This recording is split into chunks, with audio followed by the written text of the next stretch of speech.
Good evening, everyone, and welcome to another episode of If You Smell What the Art is Cooking. I am your host, Archie Mitchell, and we are back once again for another episode of the show. And I want to thank you guys.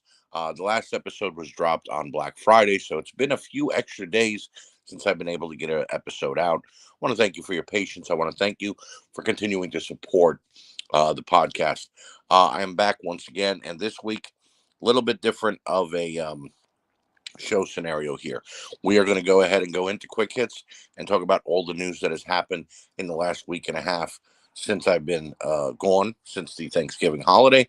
And then we're going to go ahead and get into our Survivor Series review. That's right, the Survivor Series happened just 1 week ago, and we're going to talk about everything that happened there. And then we are going to go ahead and get into the highlight reel, which we'll talk about Monday Night Raw, NXT, and AEW. My apologies for not having SmackDown on the show, but my DVR did not know that SmackDown was airing on FS1 because of the World Cup soccer that has been going on the last couple of weeks. It thought that it was airing on Fox, and because of that, it didn't know and it didn't record it. So I'm going to have to do SmackDown at a different date or somewhere down the line. But again, my apologies. Blame the World Cup. So, with that being said, I want to invite you to go ahead and crack open your favorite frosty beverage, strap in, and buckle up because it is time for you to hear me spew my venom, my hate, and my love for the world of professional wrestling. And it is also time for us to go ahead and get into some quick hits.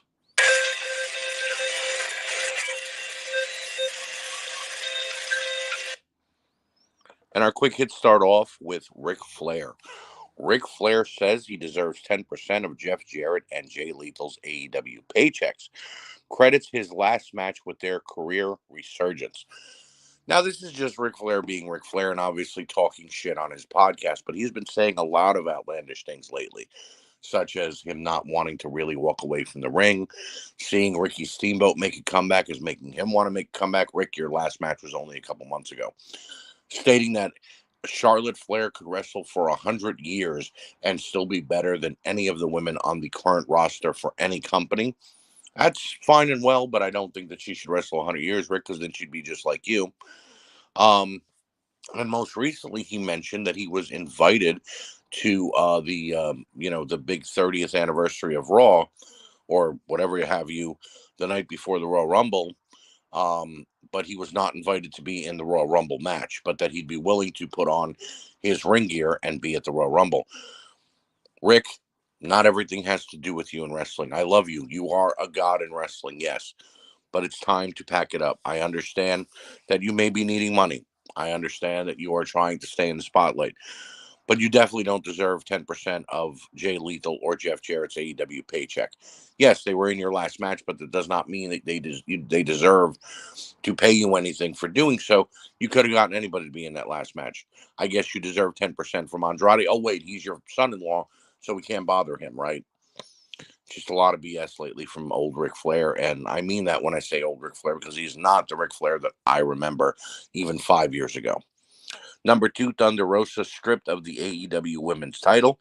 Jamie Hayter officially the new Women's Champion over in AEW, and they are recognizing Toni Storm's title reign as a real title reign as well, taking away the interim part. I hope that means that the whole interim BS in AEW is over, because this is not the UFC, and Lord knows I hate it makes no sense. Vacate the damn title.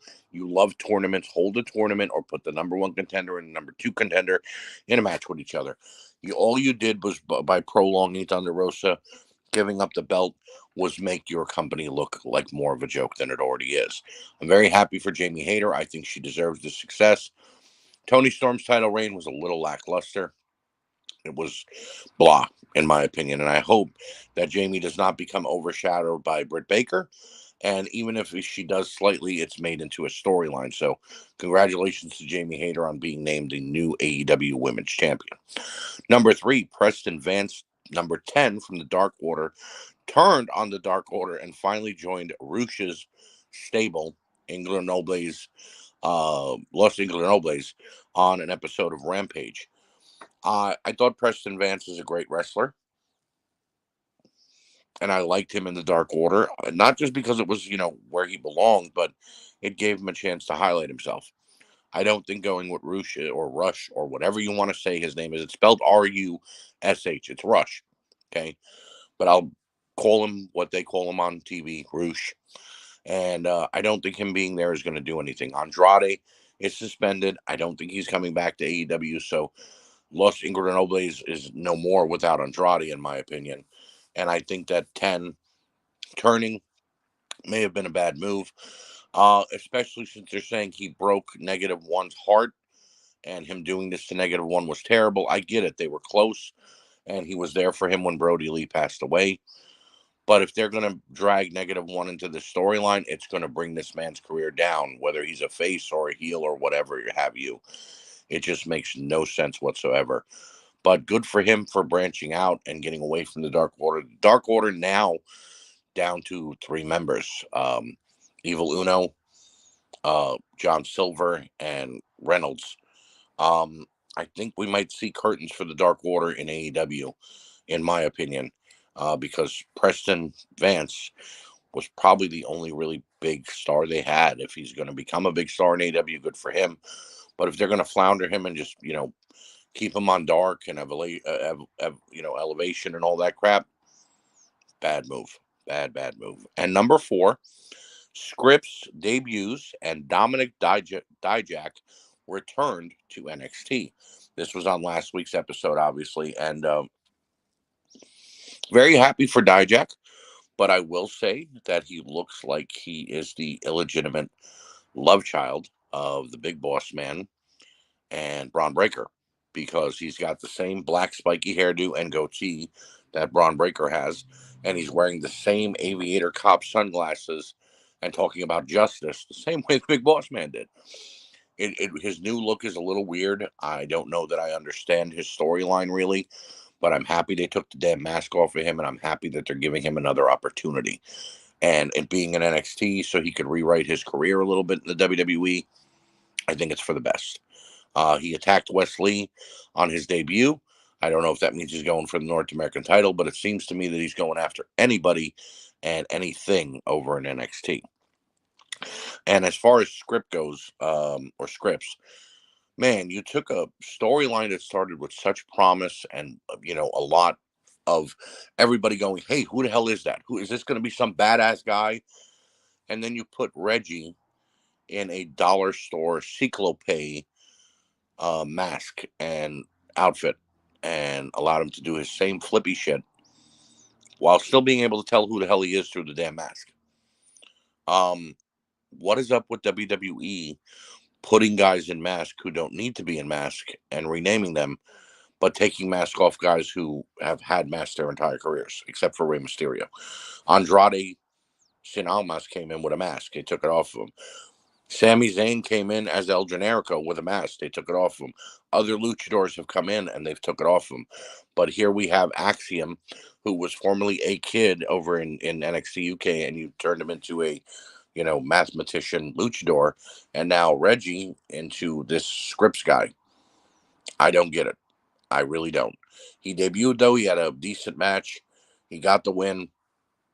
God bless him. I just don't get it, ladies and gentlemen. Sometimes the WWE does things that I just really can't understand, and it leaves me puzzled. So, if you got anything to say about Scripps or Donovan Dijak, please let me know. I'm all ears. With that being said, let's go ahead and get into our WWE Survivor Series War Games 2022 review.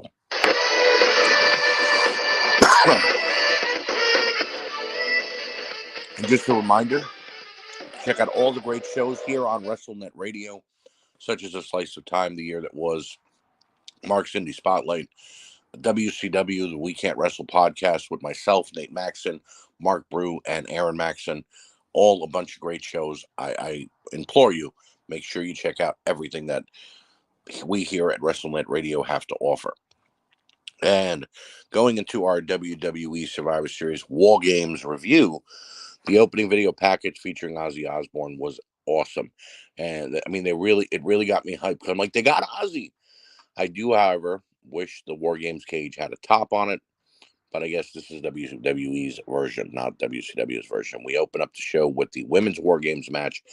It's Bianca Belair, Becky Lynch, Asuka, Alexa Bliss, and Mia Yim taking on Damage Control of Bailey, Dakota Kai, and Io Sky, Nikki Cross, and Rhea Ripley.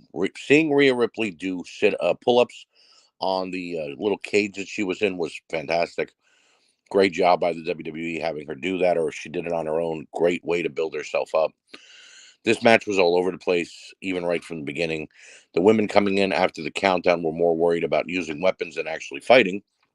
Some of the trash can and chair shots looked weak, but the rest of the match was actually good. Kai, Sky, Asuka, and Yim were flying all over the place. Belair was her usual self, and as was barely selling for anyone. I mean that she was really pretty much taking abuse and then just getting right back up. Bliss looked slightly out of it, but did a good job.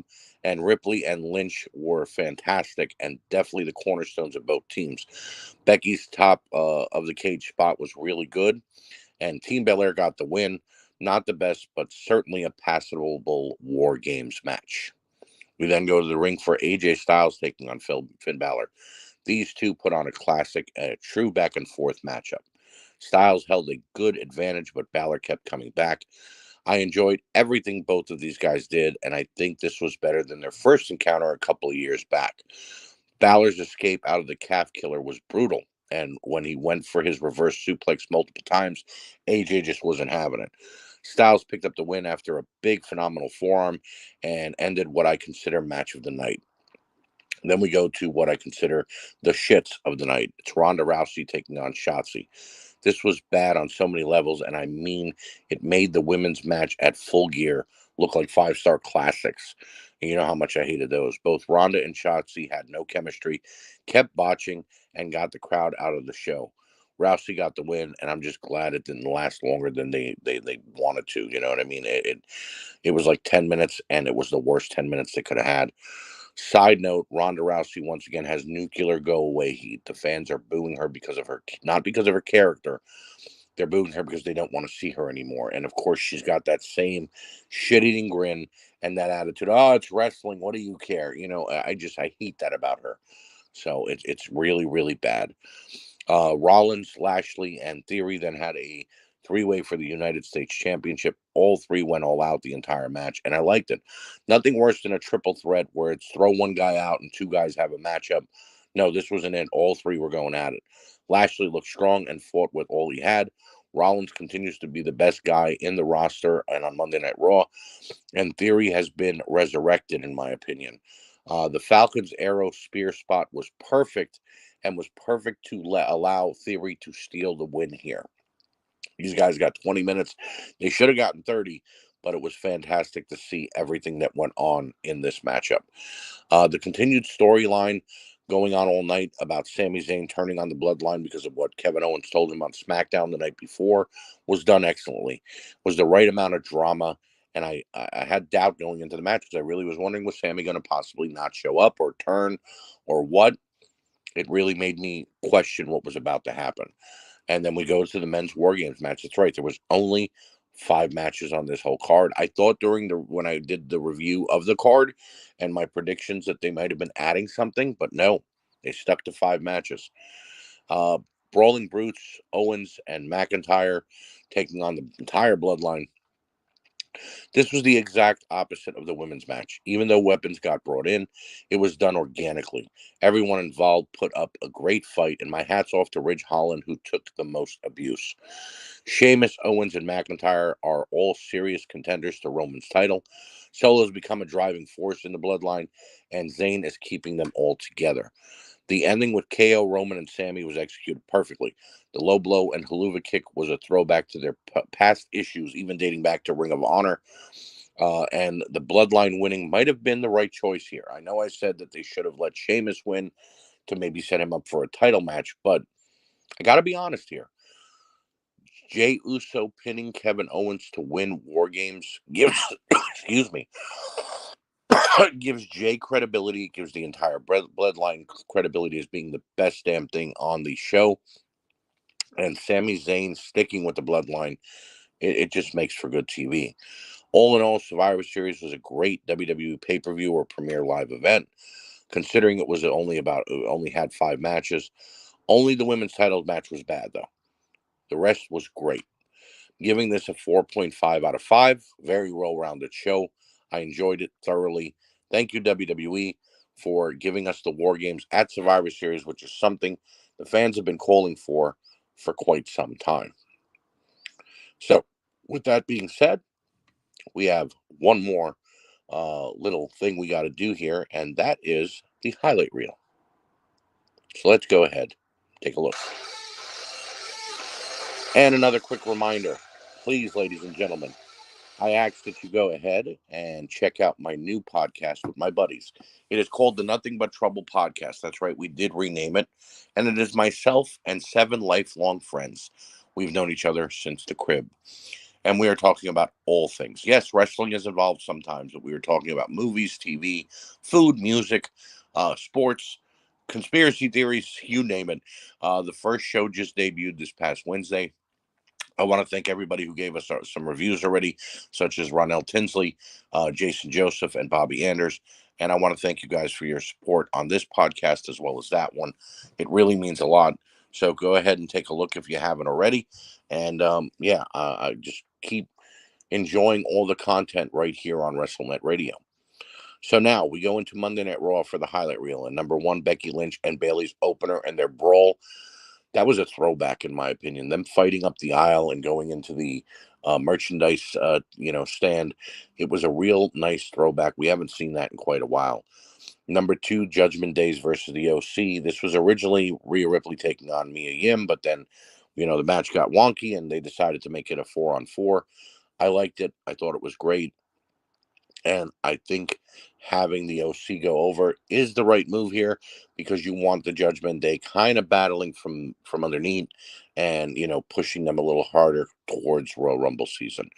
The Bloodline and Kevin Owens segment. Wow.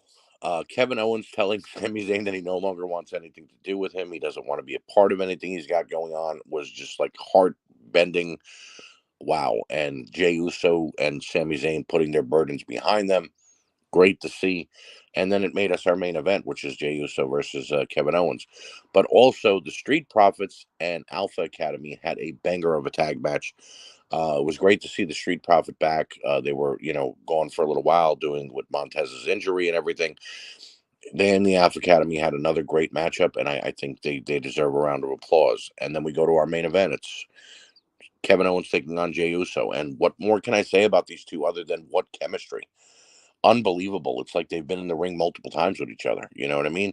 Owens fought hard. Jay got help from everybody. The whole entire bloodline, except for Roman Reigns, was in effect on Monday Night Raw. And then Kevin Owens fought back and hit the stunner and gets the win over Jey Uso. Very, very well done. Over on NXT now, Roxanne Perez versus Indy Hartwell in the opener was fantastic. These women got 12 minutes, which I was not expecting, and just did a wonder with it. The Legends discussion about the Iron Survivor matches at Deadline was really well done for both of them, both the men's and the women. It was a lot of talking, but it was like a best of because they were showing what these people who they want in the matches have accomplished and have been put through. So really, really well done. Can't believe I'm going to say this, but Axiom versus Javi Burnell. I don't like Javi Burnell. I don't like the whole storyline they've got going, that whole big body thing. But Axiom was back. He had on a killer matchup. They gave 15 minutes to these two youngsters, and they showed off. So, and number 4, Shawn Michaels' announcement about the Iron Survivor match participants. Over on the men's side, we've got Carmelo Hayes, Grayson Waller, J.D. McDowell, and Joe Gacy, who have all had stellar years, and I think they deserve to be in this match. And then there's going to be a qualifier for the final participant in the match next week on NXT. So I'm going to be watching that one.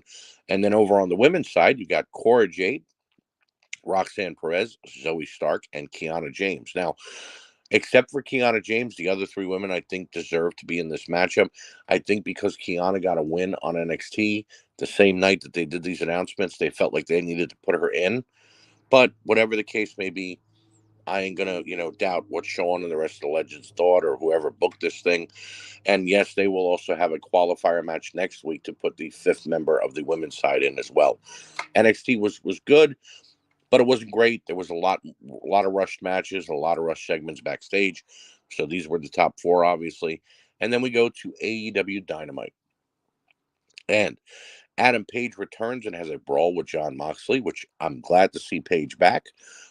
He and Moxley brawled all over the arena for about 20 minutes. It wasn't just during the opening segment. They even brawled after the first matchup in the backstage area. Bryan Danielson and Dax Hardwood had a killer one-on-one matchup. I mean, 25 minutes of absolute gold between these two. I enjoy Dax Hardwood's work. I love him more as a tag team artist, but when he gets into the ring with these singles guys, like he's had matches with Punk and matches with his partner, Cash Wheeler, he always does phenomenal. Bryan Danielson got the win, but what a hard-fought match for Dax Hardwood. MJF's promo and attack on William Regal. Wow. The promo was fantastic. I mean, he talked about the fans possibly going fickle and turning on him eventually. And, everything under the sun. He even name dropped Nick Khan and Triple H, talking about the bidding war of 2024. It was fantastic. But then he turns on William Regal and knocks him out. Regal's had neck surgeries in the past, so obviously everybody's worried that he re-injured William Regal. But here's the funny part. Rumors have been swirling that this was done to write William Regal off of AEW television. Why? You might ask. Well, apparently William Regal had an out clause at month 9 of his contract with AEW, and he may be heading back to the WWE. So if William Regal is going to be out of AEW, they had MJF basically kill him off. It's a little weird though, and I don't like to give David Meltzer credit when he talks, but he said that, you have MJF attack a heel. He's a heel, and you have him attack a heel. Mox doesn't get his payoff, and what does it do for anybody? You know what I mean? It's just a weird thing to have happen here, but I just thought it was well done. I don't agree with it, but I thought it was really well done. Number 4, Ruby Soho's return. She attacked Anna Jay and Tay Conte after Anna's matchup with Willow. I'm glad to see Ruby back. I think she's going to be a positive outcome for the women's division, and I'm happy to see AEW is getting some of their injured talent back. And finally, I know a lot of people don't agree with it, but the Elite versus the Death Triangle in their third matchup in their best of 7. Again, I know that a lot of fans are saying that this is overkill and this should not be being done. But if you like that style of wrestling, which I do sometimes, and you don't have it all over the whole show, which they did not, then this was a good matchup. It was well-rounded. It was done in a very well-mannered way. The Elite finally got the win, thus making it the Elite having 1, and the Death Triangle having 2, so they have a lead. And the next matchup will be at Winter is Coming, which is in 2 weeks. So they're holding off. They're not going to put them on the show next week and have us watch another match. Here's the bad part, though. Apparently, before this match started, AEW had 1 million viewers going in. And then, when the match started and progressed, they dropped to 679,000 viewers. So, yeah, the main event, which apparently that happens on all wrestling shows, but the main event lost viewers. And whether it's because all, main event areas of shows are, you're tired, people are flicking channels, whatever, or whether it's because they all lose viewers, or because fans are tired of seeing the Elite and the Death Triangle, which the Elite just got back. I don't know how they could be tired of them already. I don't know. It's weird. But yeah, that's the highlight reel, and I know this is going to be a quick episode. I'm sorry for that, but I promise to be back with more content and more to talk about next week. Like I said, I wanted to get a show out to you guys because it's been over a week since I got my last show out, and I hope you guys appreciate it. I appreciate all of you Continue to check out all the shows on WrestleNet Radio, and please continue to listen to, or go ahead and listen to for the first time, the Nothing But Trouble podcast, because that is my new project with, as I said, myself and my 7 buddies. A lot of people may say, damn, 7 people's a lot to have on a podcast, but I promise you, we make it work. So, with that being said, I want to thank you guys and let you know that I will be back next week with normal content, AEW and NXT being fully reviewed, and the highlight reel being about Raw and SmackDown, and maybe anything else that I decide to watch. And yeah, I will see you next time on If You Smell what the Arch is Cooking.